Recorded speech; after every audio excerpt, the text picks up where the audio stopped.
The West is often perceived as one cultural unit, which would suggest that the way of thinking on both sides of the Atlantic is similar, and more things unites a New Yorker and a Texan with Germans and Spaniards than divides them. Samuel Huntington, in his Clash of Civilization, drew a division of the West into three pieces: a transatlantic, a Latin American, and an Orthodox Eastern one. Of these three, only the transatlantic one could be perceived, according to Huntington, as the West sensu stricto. This division is very controversial. We can ask ourselves if really Latin America is so culturally different from Iberian Peninsula in Europe, or if the dominant role played by the Orthodox Eastern Christianity is of a different nature than of Catholicism in Latin America.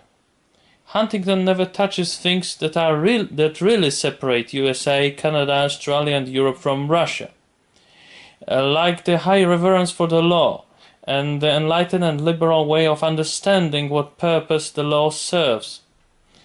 It's worth mentioning that not all the cultures are yet capable of taking an individualistic and consistent approach to law and ethics.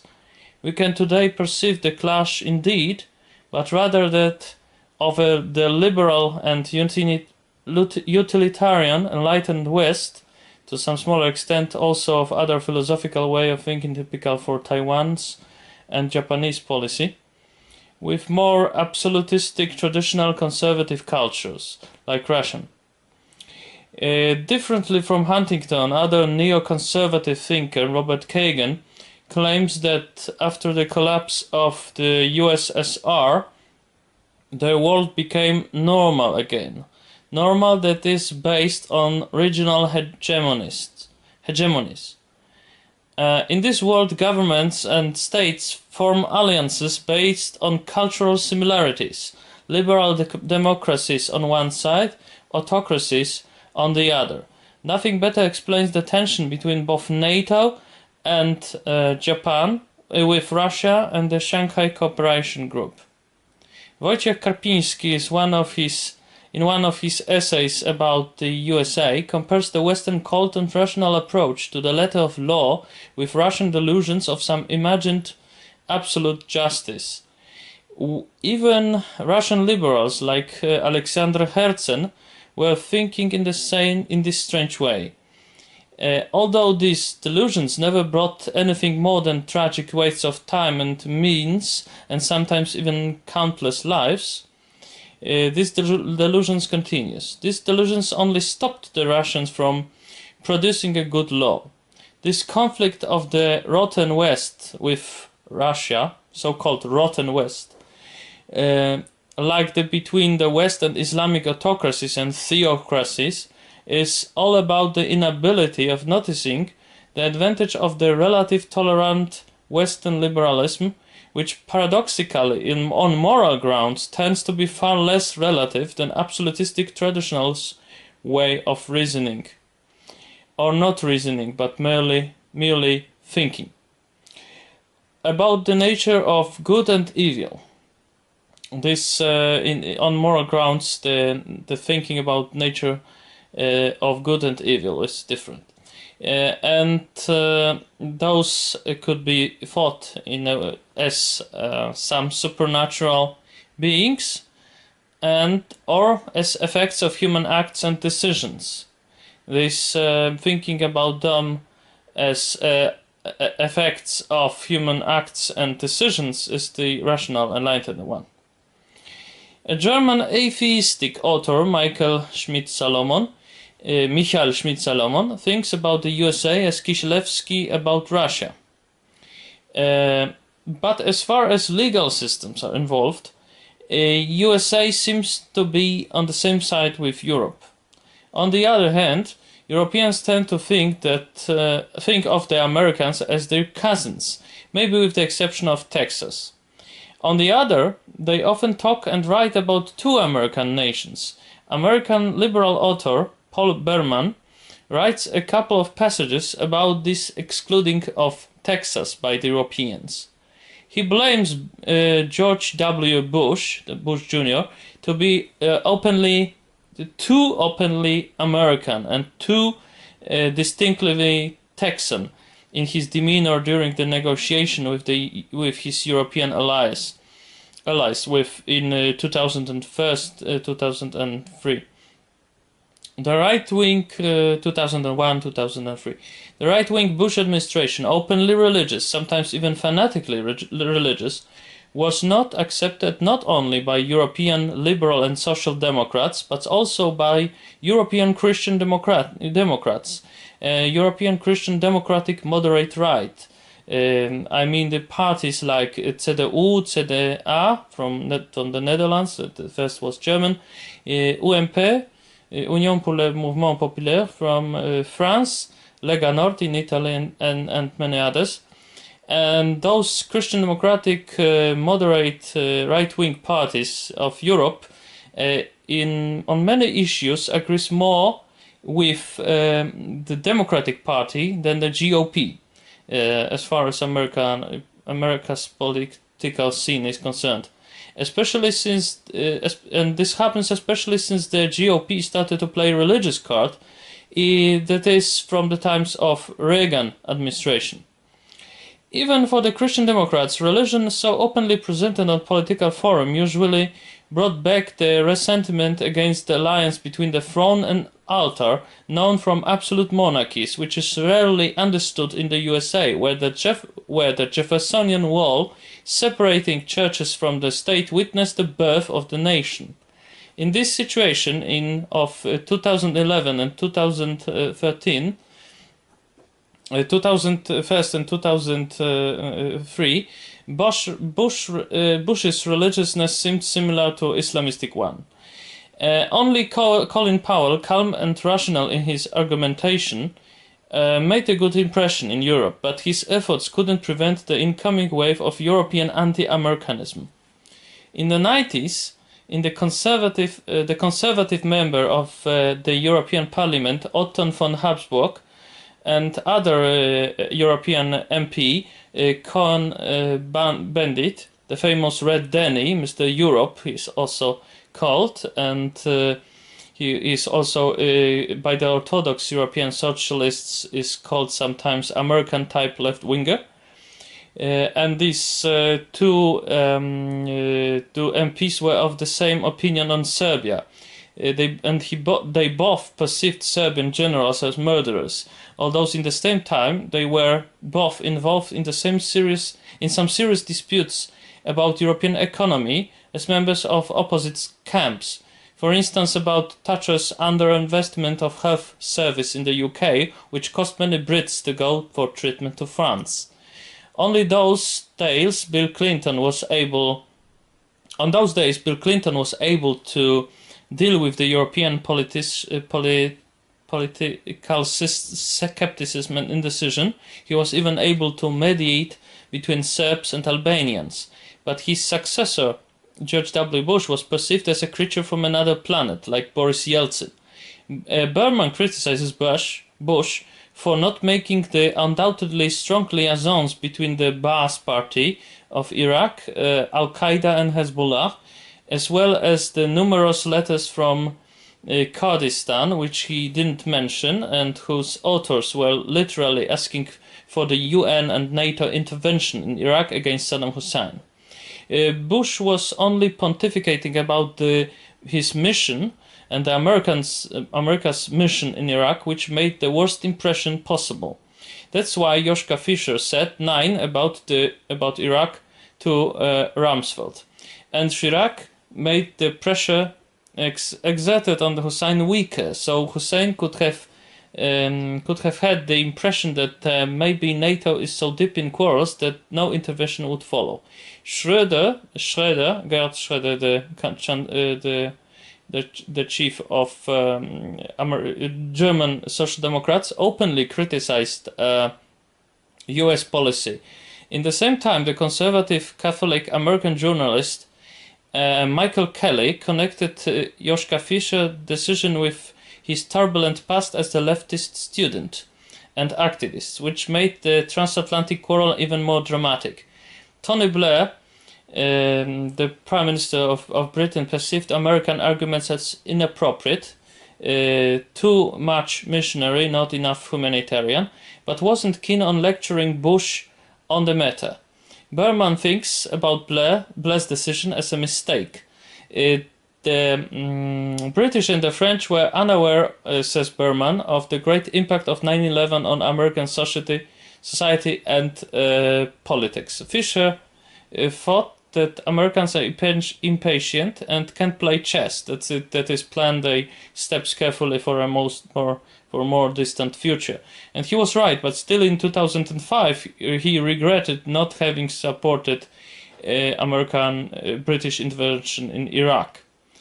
French philosopher and economist Guy Sorman, in his book Made in USA, writes about two American nations living separately and quarreling constantly about history, historical monuments, Darwin, the Darwinian theory of evolution, the nation of evil, and so much.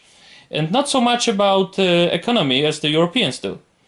He also highlighted the opulent and loud American religiousness that is totally averted from all unpleasant elements of life and from death and suffering. That's why Gibson's movie about Christ and the Passion of Christ made bigger shock in USA than in Europe.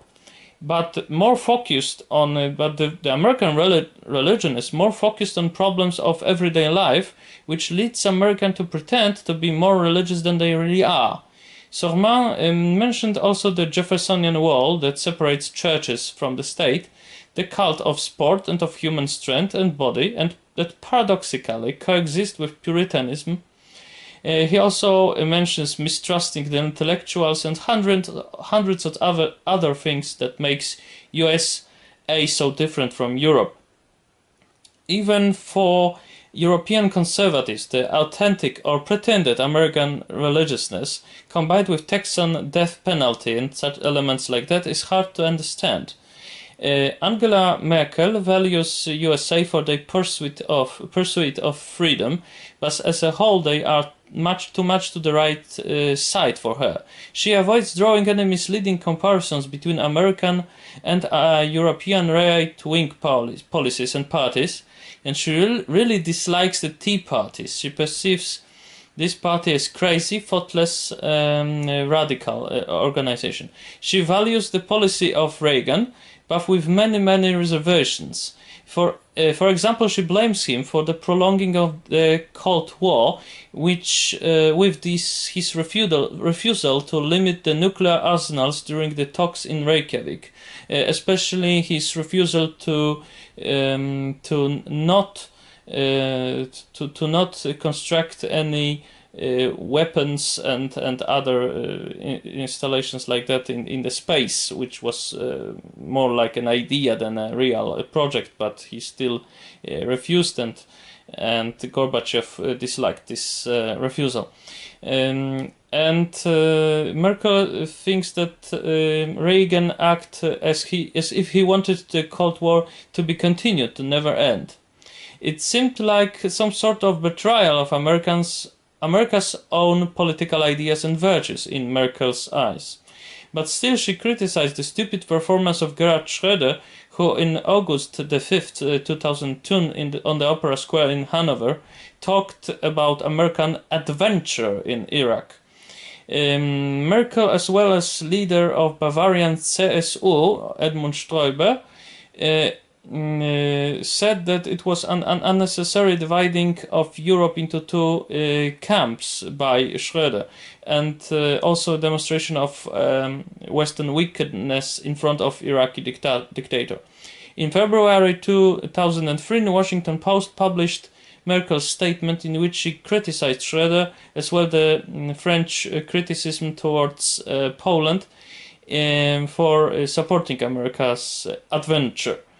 At the same time, she criticized the USA for Guantanamo, and this criticism appeased a little bit the Germans and the French, who already suspected Merkel to be a little bit too much of a neoconservative convert. In 2008, in spite of Bush's effort Bush's effort, she declined from inviting Georgia and Ukraine to an agreement with NATO. Bush was satisfied with their anti-Russian orientation. Merkel, however, saw them as too unstable politically. Bush was shocked, so was Putin, who thanked Merkel for her unpartisanship, although the antipathy between Putin and Merkel is well known. Merkel personally had little against Bush, but his rustic and ribald ways were not so pleasant for her. She also mistrusted Barack Obama, paradoxically because of his oratory skills, that is his virtue, but this is oratory skills associated badly in Germany because of Nazi part. Yes, and this observes Stefan Cornelius, the author of a biography of Angela Merkel. Barack Obama made an effort to reconcile the two American nations, liberals of coastlines and Chicago, and the conservatives, by trying to show them that the differences aren't that big, that deep.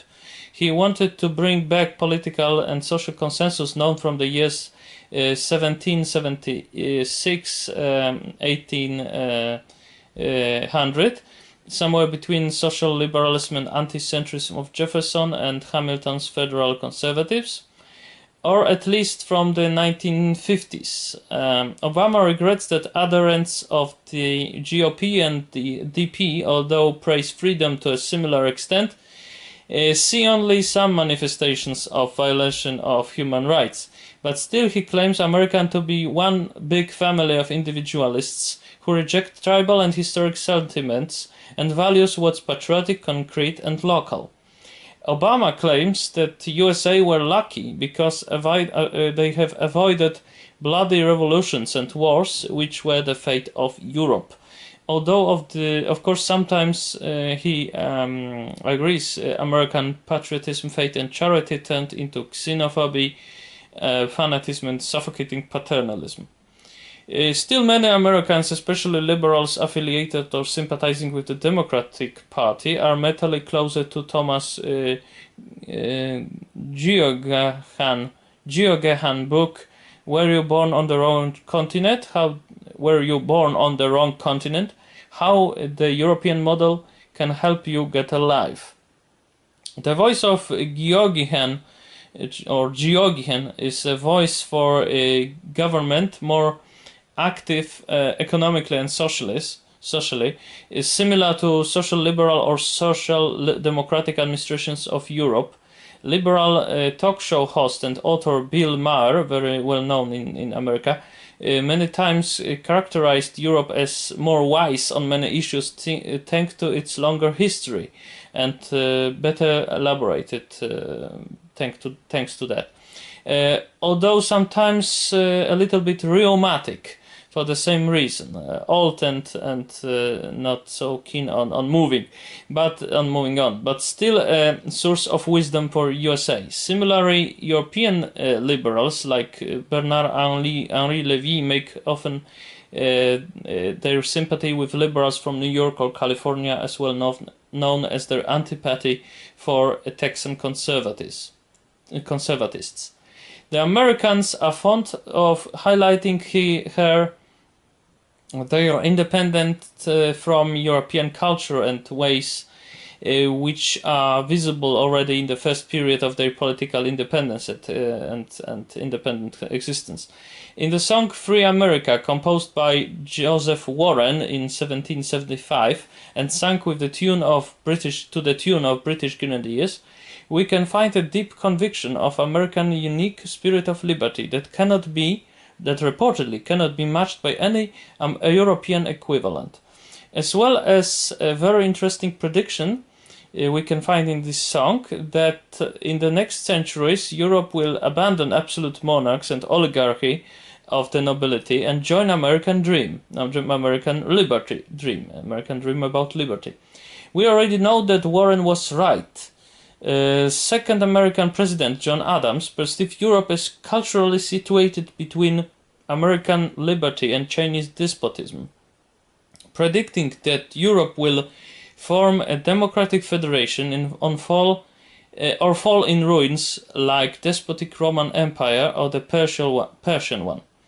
The Polish author writing in the times of the Communist People Republic of Poland, Stefan Bratkowski, claimed US to be neither advanced nor obsolete in relation to Europe, but in comparison to Europe, but simply as he claimed US to be an alternative model of political evolution. He also claimed that the progress of USA has different dynamics than the European one, and for this reason he was very skeptical about the possibility of learning something useful from one another.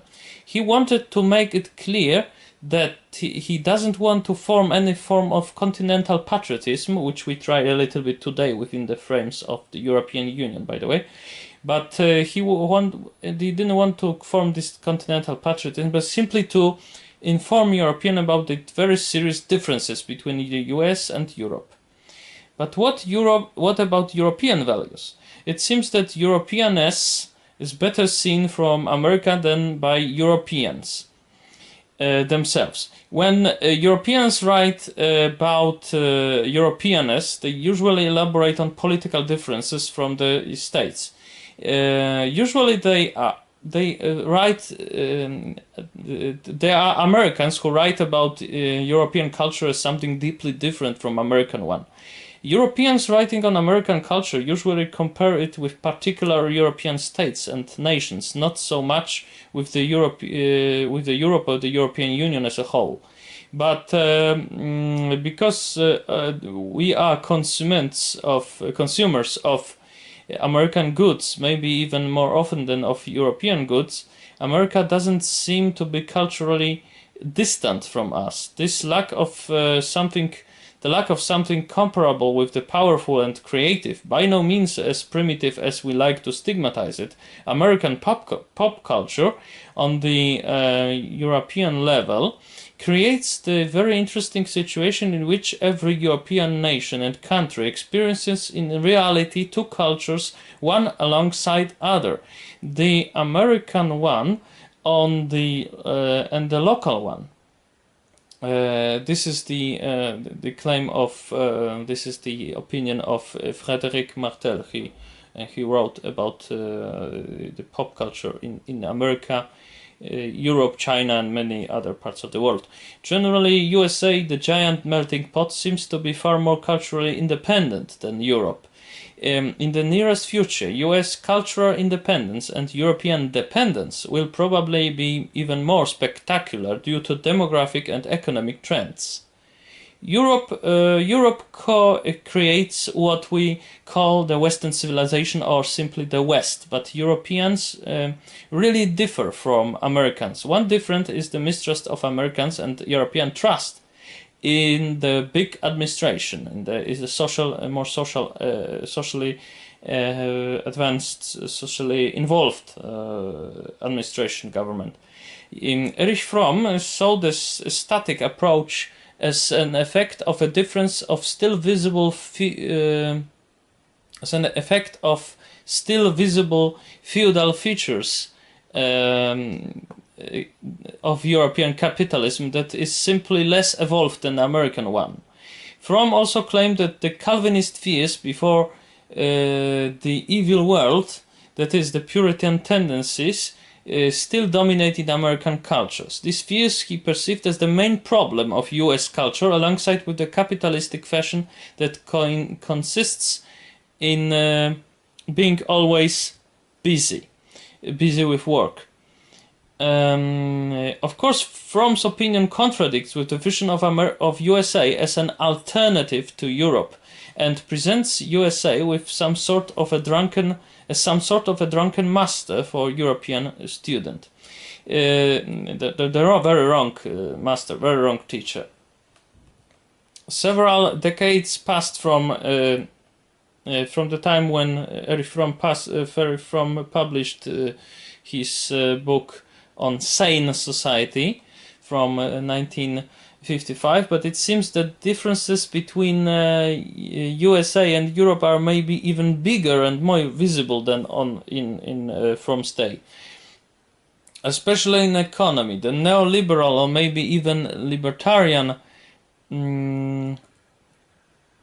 Washington, so-called Washington Consensus, wasn't appreciated by the predominant majority of the European nations and governments, which usually develop some sort of social market economy or social liberal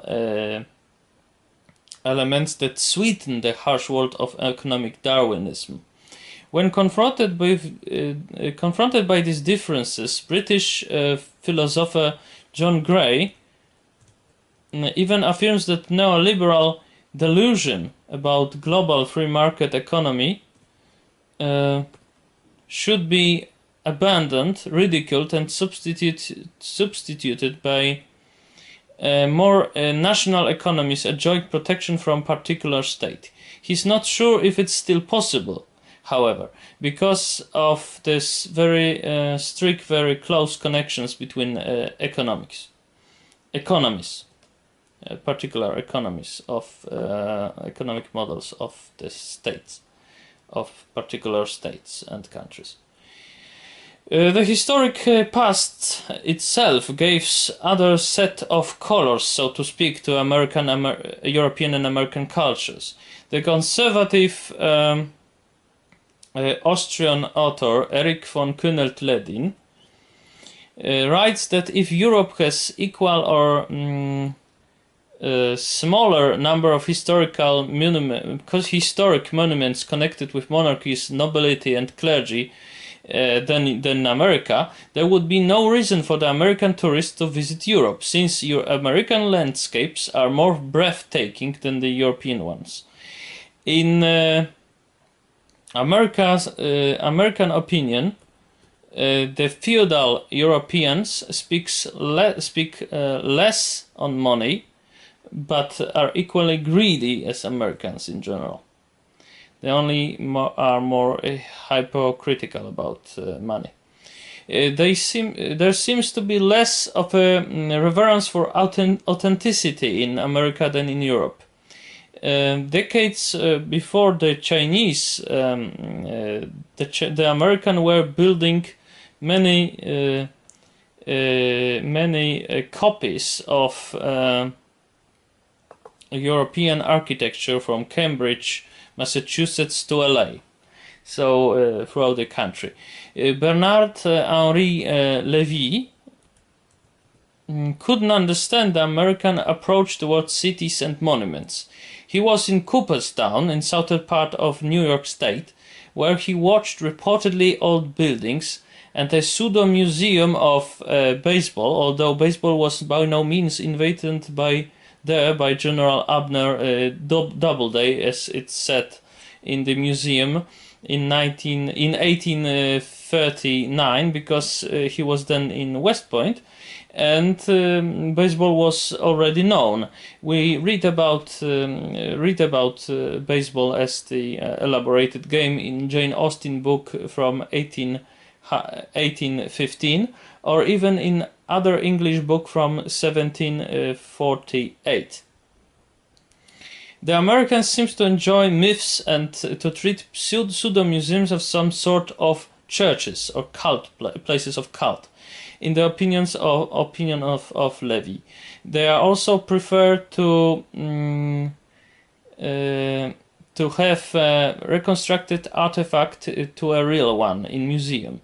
They also doesn't seem to be alarmed by death or desertion, for instance, for economic reasons, of the whole districts of cities or the whole cities, like it happened to some extent in Buffalo, Lackawanna, Cleveland, Detroit, and this more European approach he perceives in Savannah and Seattle, which, in spite of the differences between them, one has a very very old historic center, the other is very young, so by no means possess a historic center, but they are held in high, very visible esteem by the inhabitants, and it's very European, says Lévy. LA is for Lévy a city without borders, and in the negative sense of this word. He is shocked with he is shocked with LA and especially with Hearst Castle, and because the magnate of the press, Hearst, was of an opinion that Europeans are somehow inferior to Americans, and the castle itself and this approach of Hearst's are very unpleasant for Levy. And Levy also stresses the post-historic character of the city. He claims that the inhabitants will feel no sentiment to leave LA in some day, although Cleveland or Detroit have borders and structures which LA have not, and still were victims of this desertion. USA, as country of immigrants, in Levy's opinion, has visibly more ability to assimilate new immigrants. In Dearborn, in the state of Michigan, he meets American Arabs who identify themselves as Americans, not as Arabs, and are treated as such by their neighbors. They also try to build a lobby similar to Jewish one, instead being offended by the existence of the Jewish one. As a nation built on the idea and not so much on ethnicity or history is only a better name for pure accident, USA has a clear advantage over more homogeneous European countries. Maybe France, with her Les Vertus Républicaines, is to some extent an exception.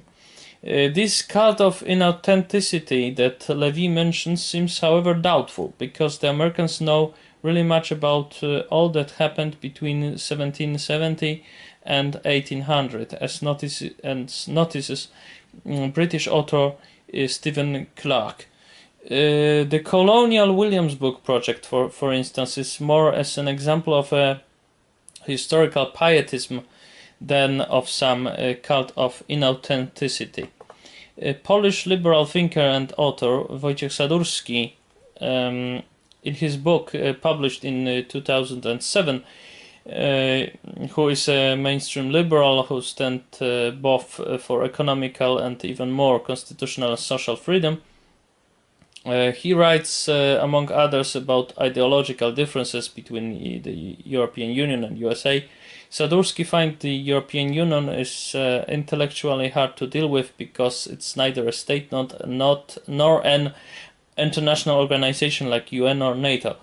It's also much too consistent for a typical alliance. So it's not a typical alliance. It's too strict for that. Sadurski favors Habermas's idea of the constitutional patriotism, an idea of an European continental patriotism, which much alike to the American one. That would apply to the institutions would be felt towards the institution of the European Union and consist with local ethnic patriotism, the typical historic patriotisms.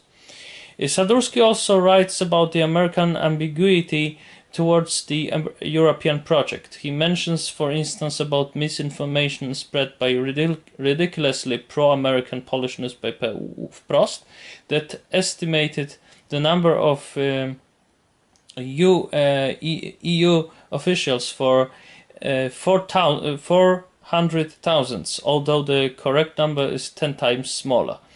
It doesn't mean Sadurski's a foe to everything American. On the contrary, many American ideas and projects he finds better. He highlights the differences. He merely highlights the differences between the religious, although by law secular USA and Europeans, who are often strongly secular at heart, but although their states still have some formal connections with churches. Sadurski defends Europe, often criticized and often accused by, for instance, Christian author in Poland like Alexander Hall, to be less compassionate because it's irreligion, less moral, less compassionate, less let's do gooding and so on. By pointing out, he's defending European Union by pointing out that EU gives annually 3 times more money and means to poor countries than USA. It's a fact that many American painters and novelists like Trumbull, Henry James, Hemingway escaped from a Puritan atmosphere to Europe, and also it's also true that Talleyrand justly ridiculed the USA for having only one sauce, although in the same time having 20 religions. But today US are culturally more comparable to Europe as a whole than with any particular European country or nation, so cannot be treated simply like another Western country. I remember when a lecture held by Polish composer from Wrocław, who was astonished that the total production of symphonic music in the US was comparable with the total amount of music produced in Europe as a whole in the same time. And he was convinced that it would be comparable rather to, I don't know, maybe the production of France or only Germany. The aforementioned French author said many times many times drew a line between the American and European politics. American politician often claims to be an outsider, even if he's not an outsider. His European colleague is not ashamed to be a partyman, thus an insider. Farid Zakaria, an American author of Indian descent, claims that Americans are like everything big, the Japanese everything small, and European everything diverse. Europeans very often claim themselves that the diversity is their chief continental European virtue. But assuming that diversity is a virtue, we are not talking about tolerance, but diversity in itself, diversity sensu stricto, sounds a little bit like an excuse. Spanish newspapers, both those printed in Madrid and those from Catalonia, for instance, manifest little interest in what's happening in Germany and Portugal, not to mention what is happening in Russia, Poland or Greece. Almost every European newspaper concentrates on neighboring countries. Europe was traditionally divided into North and South. Jean Baudin in the 16th century wrote about the spirit of anarchy among the northern Europeans and loyalty towards the state among southerners. Later, Erich Fromm had seen the Catholic Southern Europe as more anarchistic. Today, the North-South division comes back, especially in relations to the economy. But we also have the progressive vision of the West and the East of Europe, which is this vision started in the 18th century. European Union stands for some set of values, but to what extent we can name those values European, we don't know. France is often presented as a role model of being European, being situated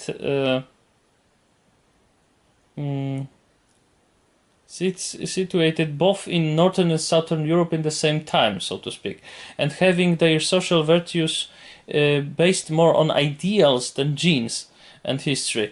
But even France tries from time to time to be very, very different from everything.